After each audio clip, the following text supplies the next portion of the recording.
back in. But I wanted to get into our why and getting into this pocket of remembering your why as you move into 2023, year of the chariot. Why have you decided to study this shit? Why have you decided to make spiritual development, to make self-healing, to make soul cleansing, to make generational curse breaking the thing? Who are you working for? Who are you working towards? What are you moving towards? What is the goal? What is your why? I think that we forget our why a lot of times because we get into this space of just move.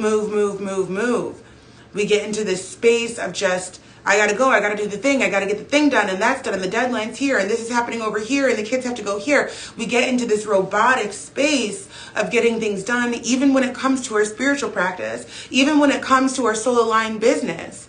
We get so rooted in the masculine. We get so rooted in checklists and having to get things done, and timelines, and deadlines, and waivers, and forms, and all this stuff. And so when we get so caught up in that left brain shit, we forget our why. And then all of a sudden we get burnt out and we don't understand why. We get burnt out and we get confused and we're like, why am I so tired? Why is this not working? What's happening here? I don't even feel like meditating right now. I just want to be done. Right? Hey, Getting Tarot. I don't even feel like meditating right now. I just want to be done. I'm over it. I'm all set. I don't feel like doing my singing bowls. I'm done. I'm over it. I'm all set.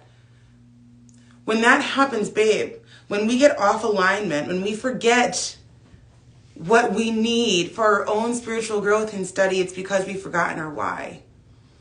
It's because we've gotten too wrapped up, too caught up in when, where, how, who. Hey, Mama Cass. It's because we've gotten too caught up in the systems of Earth School. And our why should be something that makes us fucking cry. Our reason for being should be something that motivates the fuck out of us. Your reason for your self-study, your reason for your journey, your reason for building your business, your reason for reading tarot, your reason for creating products, your reason for being inside of this spiritual arena.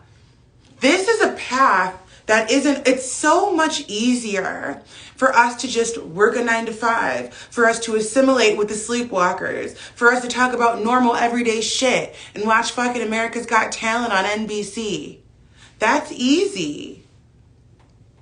When you decide that you want to pick up the path of self-discovery, when you decide that you want to take that journey inward, and furthermore, when you decide that you want to bless other folks with this tea, this is the path less traveled.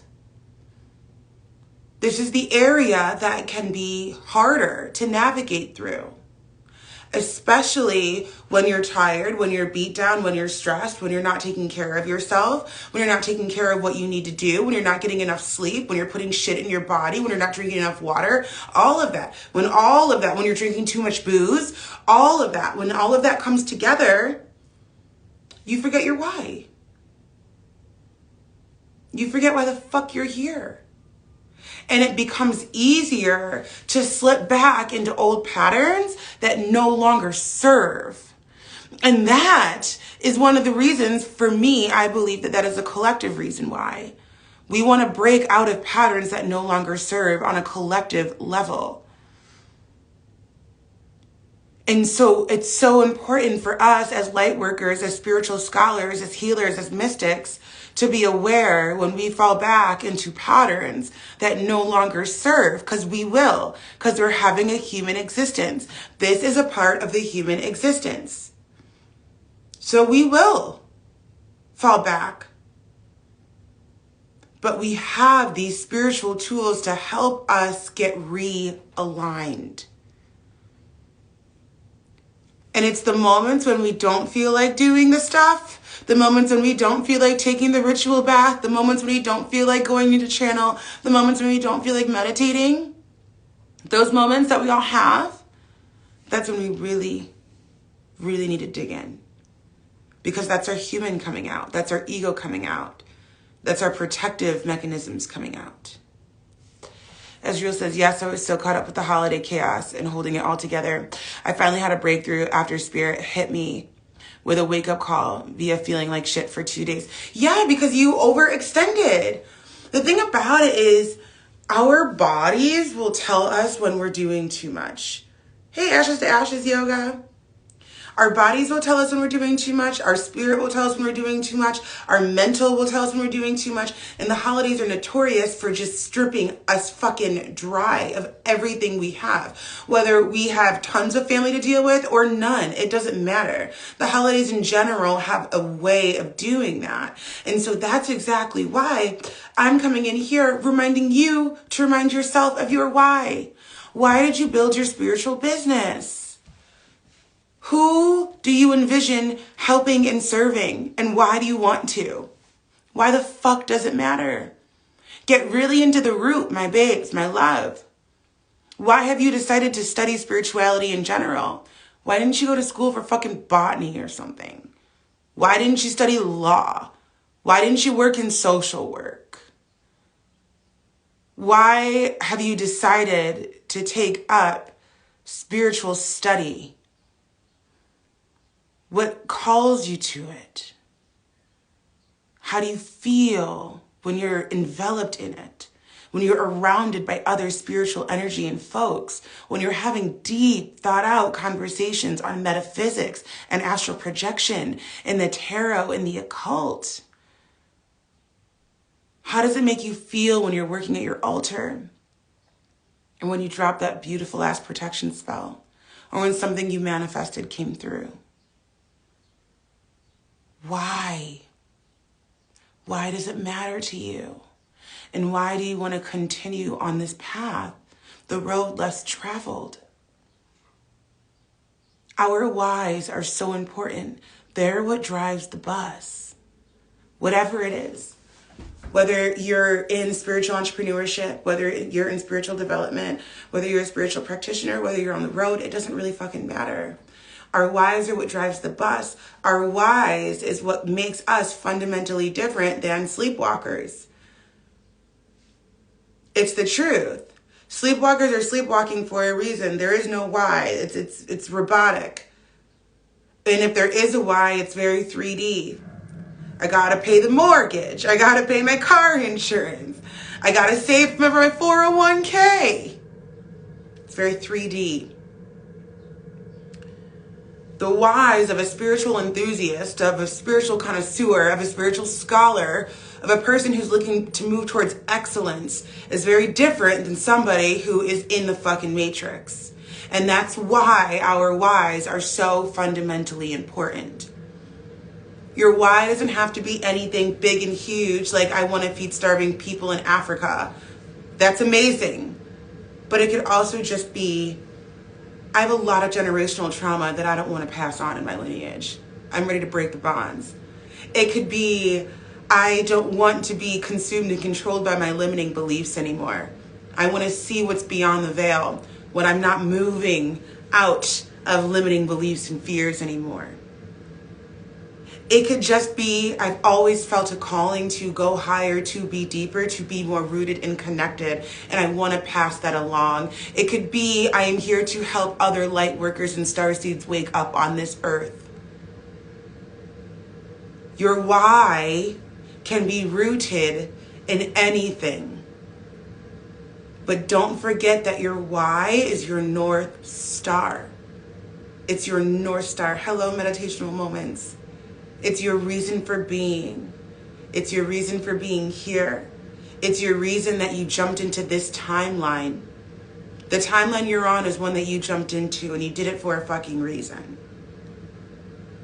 And so when we forget our why, we forget our North Star, and then we get sick, and then we get tired, and then we get dehydrated, and then we get frustrated, and then we get angry, and then we get testy, and then we get even more frustrated, and now we're stuck in a negative feedback loop, and then fuck meditating. I don't even want to meditate anymore. I'm over it. I'm done. Blech. Right? And so as we are in hump day, the last hump day of 2022, we are closing a door to Year of the Lovers and opening a door to Year of the Chariot. So we're closing a door it's never closed, but those major themes around connection and balance between our masculine and our feminine energies, right? That door is going to be kind of propped open a little bit as we move into forward progression and movement, says the Chariot card. Again, I urge you all, I said this on the live before we got booted out, pull out the Chariot card in your tarot deck if you have one. Notice how the guy is standing in his chariot. He is upright, not like this. He's not unsure. He's like, I know where the fuck I'm going. You coming or not? As a matter of fact, I don't need you to come. I got this. We are going to move into 2023 with so much motherfucking conviction and so much knowing and so much readiness to take on whatever it is we need. But the only way to do that, babe, the only way to get there is to get rooted in your why. We must start there always. We must start with our why always. Especially when we feel tired, when we feel over it, when we feel clumsy, clunky, when we feel awkward and weird, when we feel wrong, when we feel like an imposter. Especially when we feel like an imposter.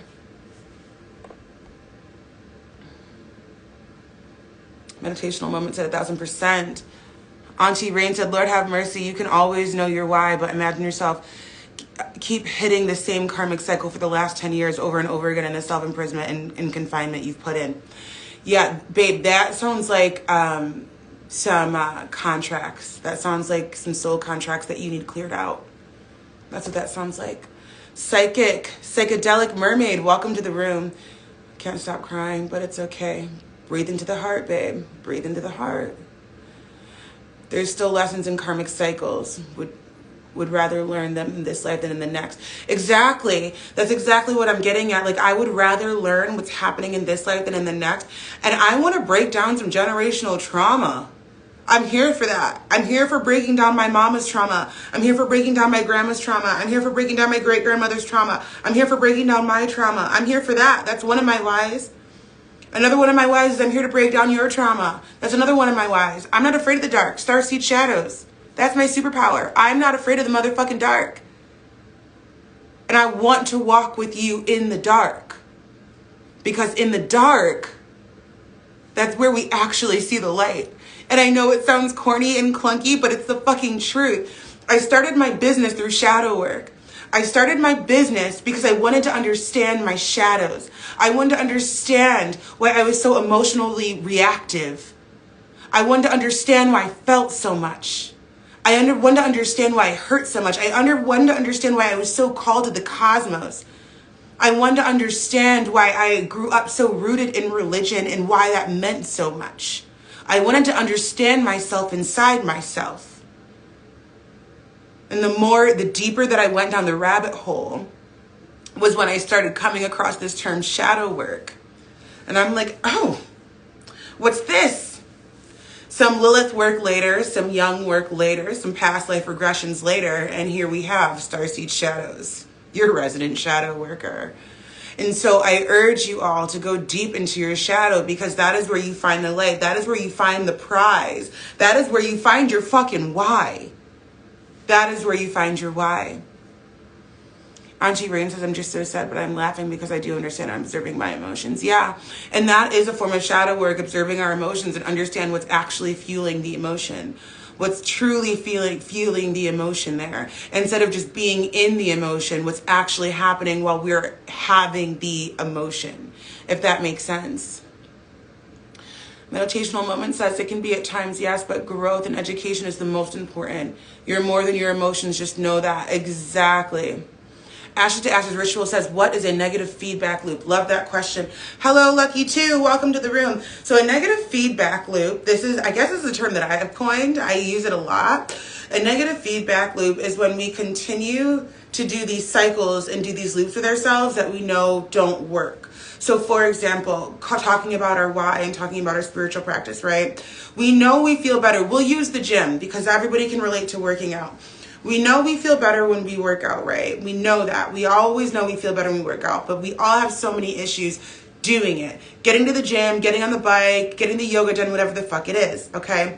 But then along the way, we find certain systems we put in place to help us get there. So that could be going to bed early the night before. That could be packing your gym bag, right, the night before or the morning of. That could be getting a buddy. Whatever it is, we find certain systems that help us do the thing we want to do. That's what I'm getting at.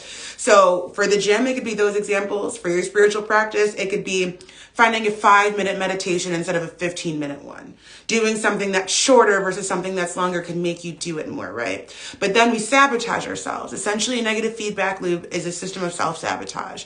So let's say we know we're supposed to go to the gym the next day with our buddy or whatnot, but then we decide, you know, today's Wednesday, it's hump day, I'm exhausted, I'm tired, I'm drinking a beer. And then a beer turns into 5 beers, and 5 beers somehow turns into fucking vodka. And vodka turns into Long Island iced teas. And long story short, you're fucking trashed. You're trashed. And you're like, holy shit, guess he's not going to the gym. But then it becomes a negative feedback loop when we continue to implement patterns to sabotage ourselves on the path of excellence, on our path of self-discovery, on our path of growth. So I want you, all of you listening, to notice when you do that, because those are just two extreme examples for you guys to get my point. But you'll notice how we do that to ourselves on a microscopic level and on a macroscopic level with all sorts of things. All sorts of things. It could be doing a water ritual. It could be doing coursework for your favorite spiritual teacher that you're working with right now. And like, you have coursework you need to get done. And I'm like, I'm going to do this coursework tomorrow. I'm about to fuck it up. I'm about to get my notebook. Like, I'm here for this. Let's go do it. And then some shit pops off and all of a sudden you're not doing the coursework. Or you're like, I'm going to watch this Netflix show first. 4 hours later. Right? You all know what I'm talking about. It's okay if you don't want to own it. You all know what I'm talking about.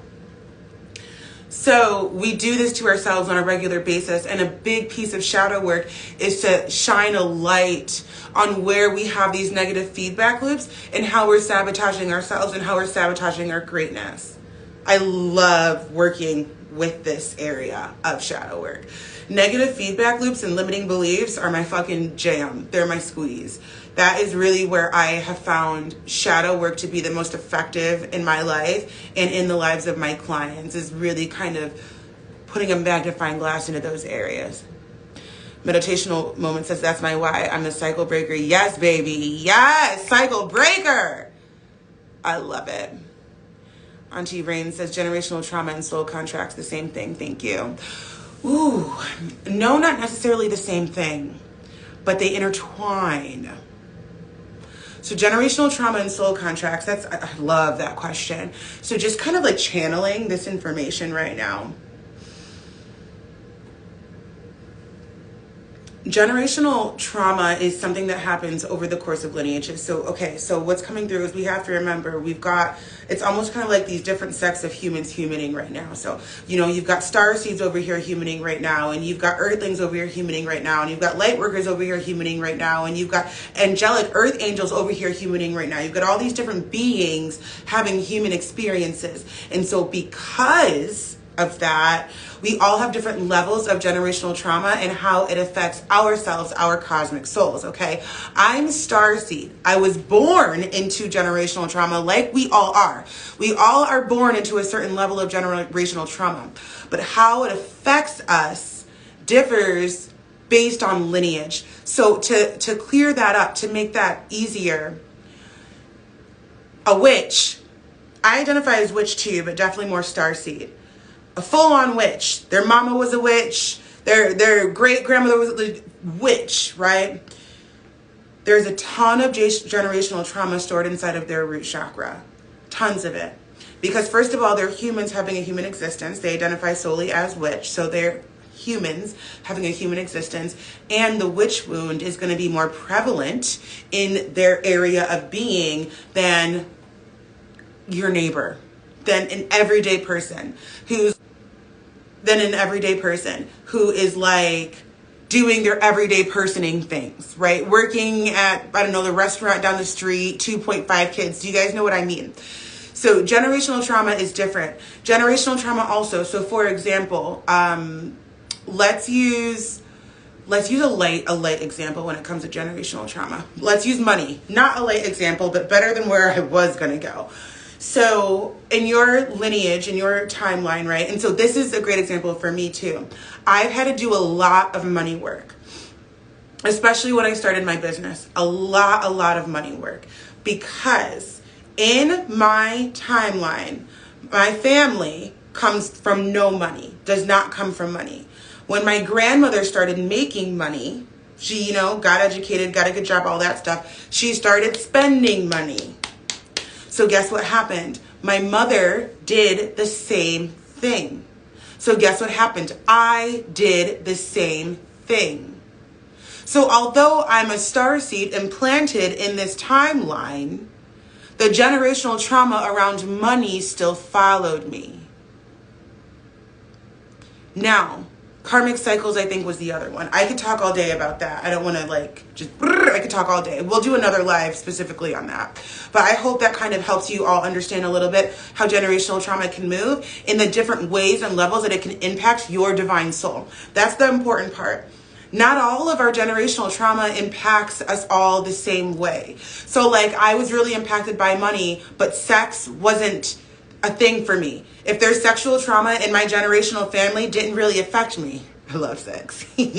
Anyways, but what I'm getting at is it's different for everybody, especially depending on what it is that we're talking about.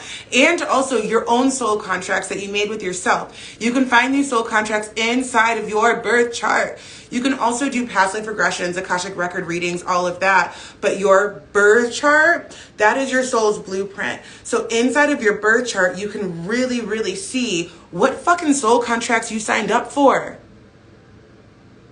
So, for example, I'm a Sagittarius baby. Sag sun, Jupiter in the 1st, Moon in the 9th house. Lots of Sagittarius, and my midheaven is in Pisces. So lots of Sagittarius Jupiter influence. Jupiter's extremely lucky with money, but Jupiter also loves to spend. Inside of my birth chart, one of my soul contracts, I wanted to work with money.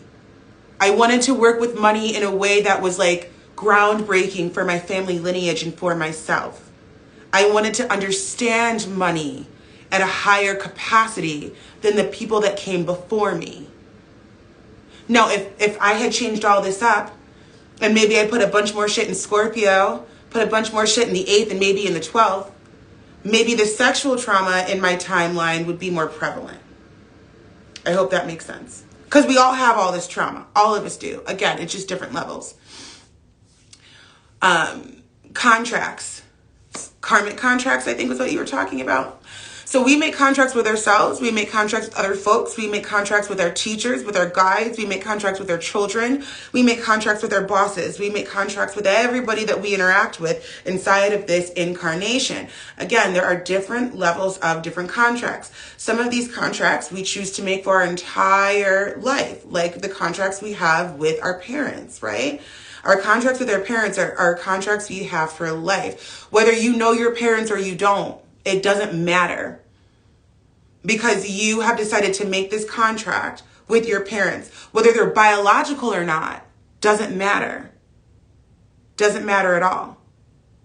So I made soul contracts with 3 people. I have 3 parents. I have my mom, I have my stepdad, which is my dad, and then I have my biological father who passed away when I was 11. And I didn't know him until I was 8. And my stepdad came into my life when I was 2. I have soul contracts with all 3 of these folks, even though I didn't know my biological father at all really in this life. Okay, so soul contracts are different. We have soul contracts with our siblings as well. And we have soul contracts with our lovers, twin flames. Even though I should really do a podcast episode on that, because twin flames are one of the hardest relationships you'll ever have in your entire life. So soul contracts can affect generational curses and generational trauma. They definitely can in a multitude of ways.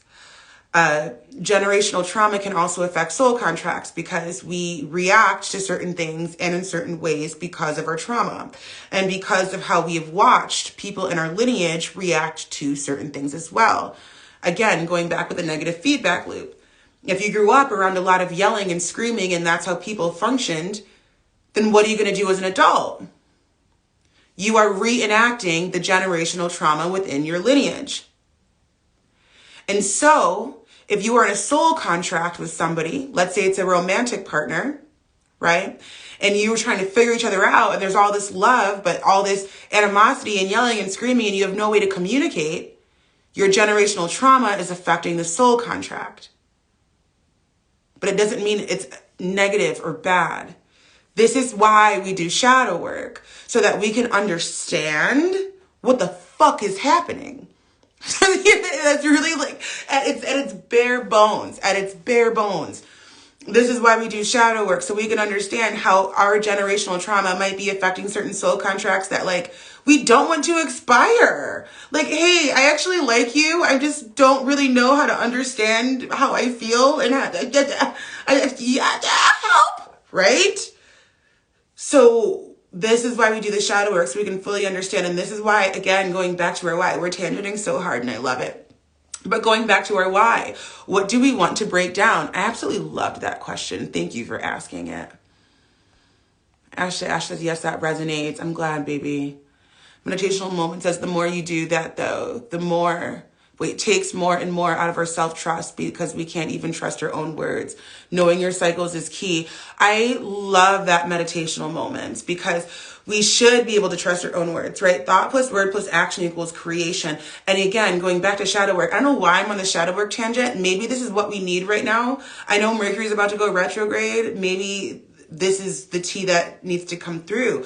But again, this is why we do shadow work, so we can trust our own words and we can trust what we're saying and we can believe what it is that we're saying and what we're doing, what we're feeling, and that we know that we are coming from a place of authenticity, not just with the world, outside world, but with ourselves internally, that I'm being fully authentic to myself when I'm speaking to myself, when I'm creating, all of it, that I'm coming from a place of authenticity and that it actually means something. And I'm not coming from a place of ego or a place that's driven by fear, right? Or ruled by fear in some way. That's so fundamentally important. And so many of us are fear-based, not our fault. It's our conditioning. So many of us are moved by fear, not our fault. It's our conditioning. And so the deconditioning process is exactly that. It's breaking down the negative feedback loops. It's breaking down the fear mongering. It's breaking down the sleepwalking. It's breaking down the inauthenticity. It's breaking you down to your bare bones of who the fuck you are. And so the way that I do shadow work is I encompass all of it. I encompass your birth chart. I encompass the Akashic records. I'm always in fucking channel. I encompass the angelic realm specifically. I've been working a lot with the angelic realms lately. I encompass all of this. It's everything but the kitchen sink. And we do a deep dive into who the fuck you are. And not just who the fuck you are, but who the fuck you were. Because who the fuck you were is what made you who the fuck you are. And who the fuck you are is absolutely fucking perfect. You are perfect exactly the way you are. Everything that has happened to you has led up to this beautiful being that you are right now. And that's what's really important to remember as well. I am who I am because of the experiences that I've had and the generational trauma that I've inherited. So I'm not too mad about it. But I do know that on my timeline, I'd like to create more creators, more godlike individuals, more kings, more queens in my timeline. More folks with their third eye blasted the fuck open and not seared shut after birth. Right? How do we do that? That's when the breakdown of generational trauma and curses and the revisiting of our soul contracts and our karmic debt comes into play. Whose debt am I carrying?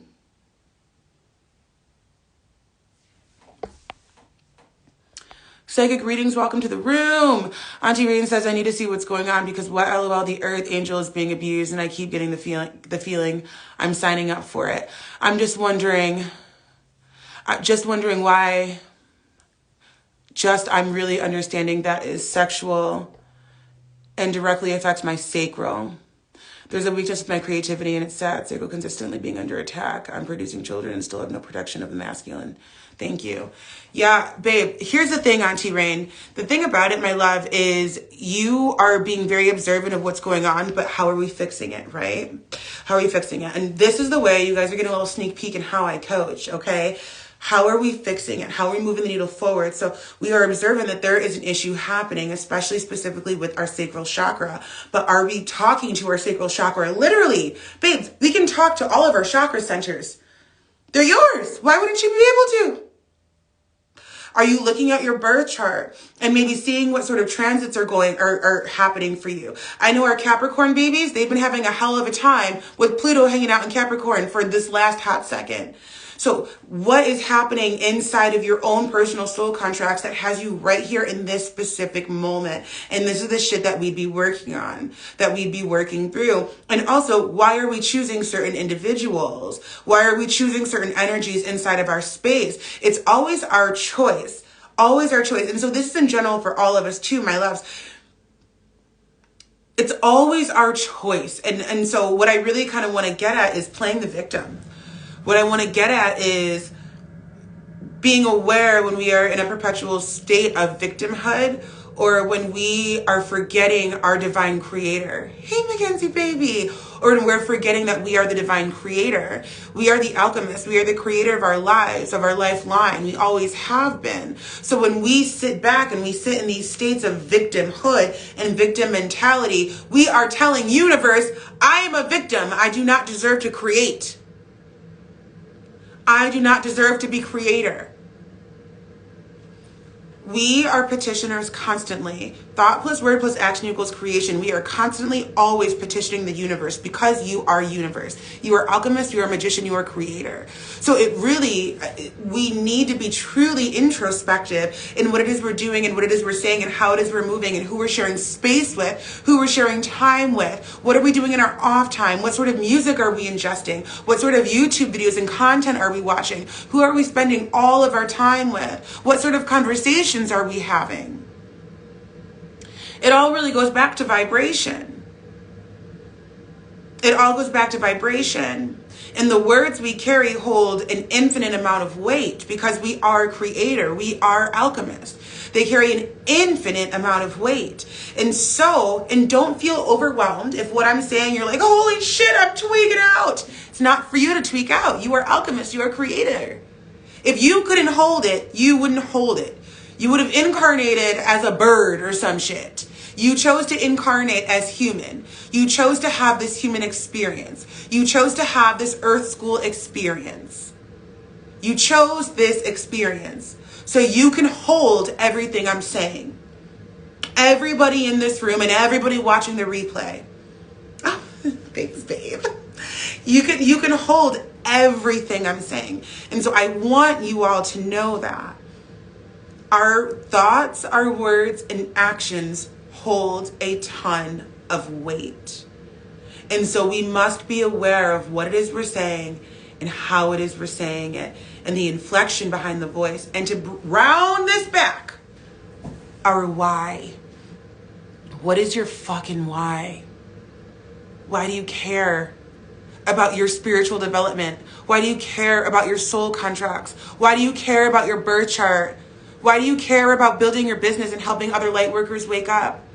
Why do you care about star seeds and their origins? Why do you care about light codes? Why do you care about astral projection? Why do you care about rune work? Why do you care about the cosmos? Why do you care about fucking Jupiter? Why do you care about being nice to the next person? Why do you care about creating connection? Why the fuck do you care? And you take that why and you bring it with you into 2023 like a bat out of motherfucking hell. Because 2023 is buzzing with potency for creation. I have so much coming for you guys for 2023. It's stupid. Like, you all are about to lose your fucking minds. And just know, I take note to who's in my universe. I take note to who's on my lives. I take note to who DMs me. I take note.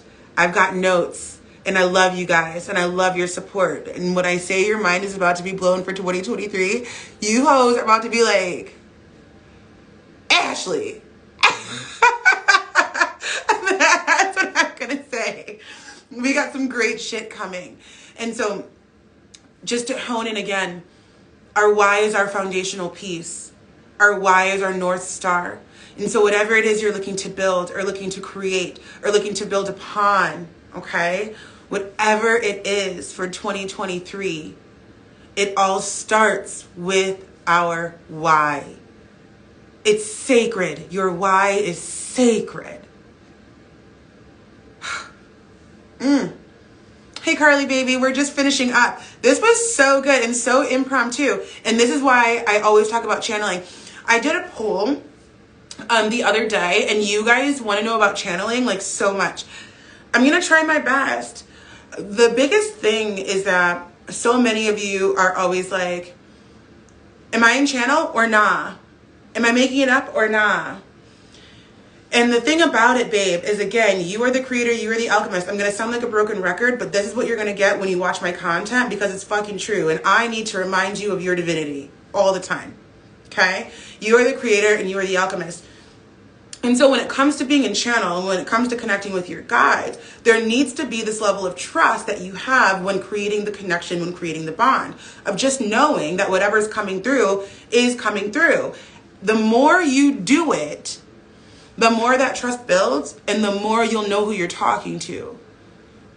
So the more you channel, the more you work in your channel, the more you talk in your channel, the more you deliver messages in your channel, the more you can deduce down, am I working with the angelic realms? Am I working with a specific starseed race? Am I working with my higher self? Am I connecting to people that have passed?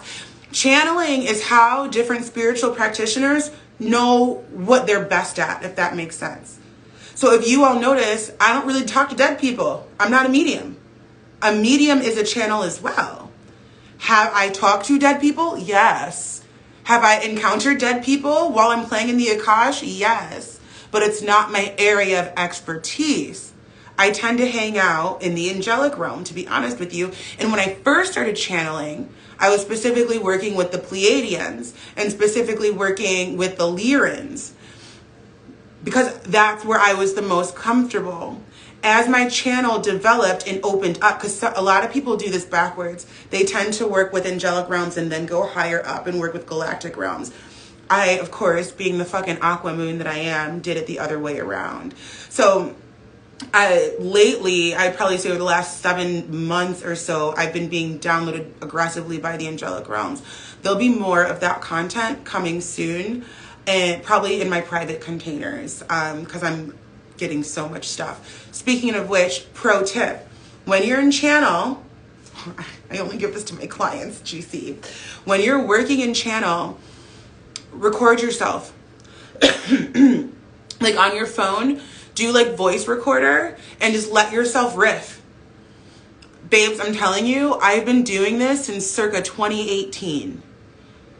Literally since circa 2018. Some of my best selling programs I've gotten through doing that, where I'm in channel and just allowing myself to riff. And then later, whenever I'm feeling ready, I'll come back and I'll listen to what came through. And I'm telling you, I still have some of these voice recordings. It's eerie. What I've built, like what I've actually manifested and created to what I was being channeled to build and create circa 2018 to circa 2019. And it's a great way too to get comfortable in flow state. So when you're just voice recording and you don't have to worry about, because the ego will come in and be like, I don't want to forget this. I don't want to forget this. Da, da, da, da. You're voice recording. So you can just really practice being in flow state and allowing whatever comes through to come through. Okay, let me see here. T-Rain says, yes, I just need it in crossing because this alchemy chemistry that I have is trying to get so cross with the victim. Yeah. You were right. I just need to, I can hold that. You can hold that. You can. Mackenzie says, what's a good way to try and figure out who the fuck we're talking to? Love that question. Hello, Jade's Witch's Journey. Welcome to the room. Ask. Ask. And keep on fucking asking. Keep on asking. When you're in channel, can I get a name? Can I get a first letter? Who am I speaking to? So there's 2 ways to do this. You can ask who you want to connect to. So let's say you connect with the Andromedans and you really want to work with the Andromedans. You really want to talk to the Andromedans, right? After your meditation, your morning routine, whatever it is, ask them, I'm feeling really connected to you. I really want more clarity on this. Can I speak? Now, here's what will more than likely happen, especially if you're new to channeling. You'll probably be contacted via Pleiadians. So the Pleiadians are closer in evolutionary development to us than any of the other starseed galactic races. So the Andromedans are like 8th, 9th dimension. They're like, you hoes are fucked up. I don't have time for you. So what tends to happen is the Pleiadians. That's why they're the most common. The Pleiadians are kind of here to be your guides in a way. And so what a lot of folks, when they first start channeling and first start diving really deep into their starseed races and lineages, will be contacted or will learn to contact and connect with Pleiadian energy. Let's say you really want to work with Archangel Michael. Ask Michael to come through. And here's the thing, my loves. Let's say I'm sitting here in meditation, right? I'm like 10 minutes in, I'm like, okay, Archangel Michael, I'm ready. Now, we have to remember, we are products of our conditioning. And a lot of what we do, a lot of what drives the boat is ego. Lots of it, okay? So what I'm getting at is when you are calling on Archangel Michael to come through, give it time. Give it space. Go about your day. Enjoy your day and just start noticing synchronicities. Start noticing certain things. If you have a specific question, ask this question and just let life happen and continue this connection every single day. Archangel Michael, I'm ready to receive you. Archangel Michael, I'm ready to hear what messages you have for me. Archangel Michael, thank you so much for walking with me on my journey. Archangel Michael, I'm here to receive. On a daily basis, what we're doing is we're establishing the bond, we're establishing the connection. Another way to do this is by creating altars to the folks that you want to connect with. Let's say you really want to connect with somebody that's passed. Creating an altar for that person that's passed, of the stuff that they loved, maybe old pictures of them, and talking to them. So one thing about witchcraft, I hope, like, this is why I love what I do so much, because I'm so fucking eclectic. Like, we're talking about starseeds, now I'm going into witchcraft, and the thing about it is it's because it all connects. Okay, hey, Stephosmo, babe. But why I'm getting into witchcraft is because the thing about witchcraft is when you do spell work in witchcraft, we are doing spell work to create the physical, tangible thing of the thing we're looking to manifest. That's what it is. Spell work is symbology. That's what it is. It's the same thing with the metaphysics. It's the same thing with starseed origins and races. It's the same thing with angelic realms. It's the same thing with regular, everyday self-improvement, self-development manifestation. We create the physical representation of that with what we're looking to do. So going back to answering your question, Ken's, how do you know who the fuck you're talking to? You ask, you listen, you be patient, and if you want, you can also direct the energy of who it is you want to talk to. So if you just want to see who's coming through, again, ask every day until you get a fucking name. I have a guide that's been with me since I was literally a fucking child. Like, I thought this guide was an imaginary friend until, like, we're fast forward an adult, and this guide is still hanging out, coming through in my meditations, coming through inside the Akash. Like, literally, when I started working in the Akash and I would connect with other people's guides, my guide would just be like hanging out with me. Like, we're along for the ride. This guide would come through in my astral projection sessions. This guide would just always be there. I didn't get a name for this guide until June of 2021. And this guide has been in my life my whole life. He's my protector. He's but like we're in a soul contract. We're in a soul contract. And so names and stuff can be really, really hard. And I think, in my own opinion, in my own experiences, I feel like names are hard because we are so ego driven. That's why I feel like they're hard, because we want to hear what we want to hear, but we don't want to feel like we're being imprinted on by our ego, and it becomes kind of messy and a little chaotic up there. And so sometimes it can be hard to get a clear name. And so my best advice for you all, as you're learning to develop and open up your channels, right? My best piece of advice is to just give yourself grace, time, and patience, and all the little stuff will come through. The energies will also feel different. I'm being called to remind you all of that too, which is very true. And this might be a little more advanced. I don't know. I think it just depends on how open you are to receiving this. The energies are different. The energies of the galactic realm, of the Pleiadians, of the Council of Nine that I work with at times is very different than the angelic realm. It's a feeling. It's a vibe. It's really hard to explain. And also from what I've been told from darker energy as well. I don't really channel darker energy. Darker energy doesn't really fuck with me. I know that it's around. I've worked with clients who we've had to do some cutting around some dark energies that have been following and attached, but doesn't really fuck with me. So I don't really feel that. But what I'm told is it's denser even than the 3D, some of that energy. So when you're in channel, start to really notice how you're feeling. So much of this, my babes, my loves, is just rooted in the feel. It's rooted in how you feel. And so if you are struggling to connect, or if you're struggling to know whether or not you're right, I would highly, highly suggest to dig deep into your feeling. How do we dig deeper into our feeling, Ash? Movement, dance, dancing in your living room, taking a dance class, crying, talking about your feelings. Again, remember what I said. Everything in this 3D experience is about making it in the 3D so we can manifest what it is we want. So if you want to feel how you're feeling more when you're in channel, if you want to be able to detect the little minute intricacies between being in the angelic realm and the starseed realm, you start with dancing.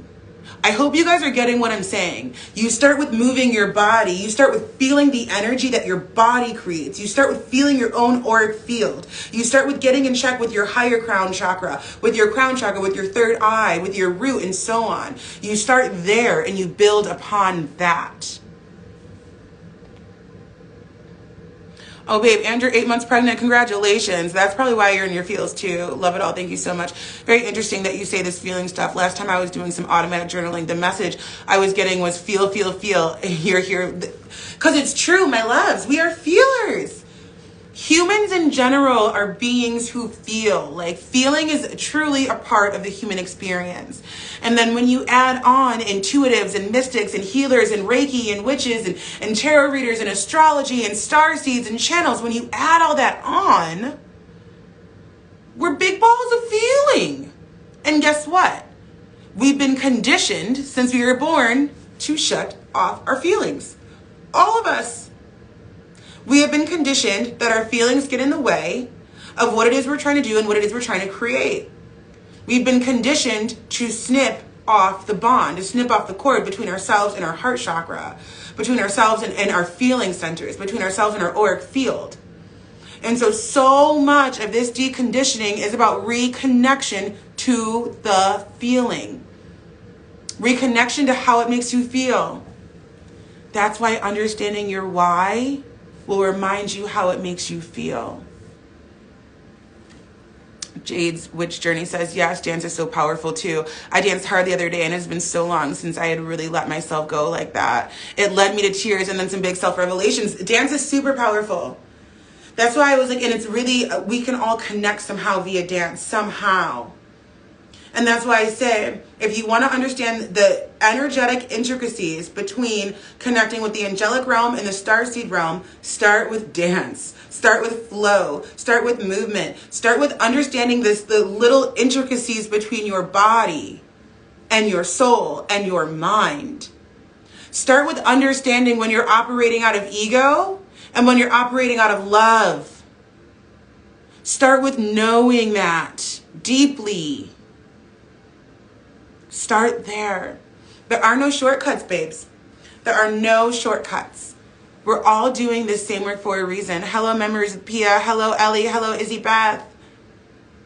There are no shortcuts. And not to Abram Hicks, you guys, but it really, truly is about the journey. We're all going to get where we're going, and we're all going to do it together, but it really is about the journey. Okay, I'm going to save this. This was good. I got some juicy stuff coming for 2023. Be on the lookout, and I love you. And tomorrow's podcast episode is Year of the Chariot with a special guest. So we're going to be talking all things Year of the Chariot for 2023. So be on the lookout when that drops tomorrow morning, okay?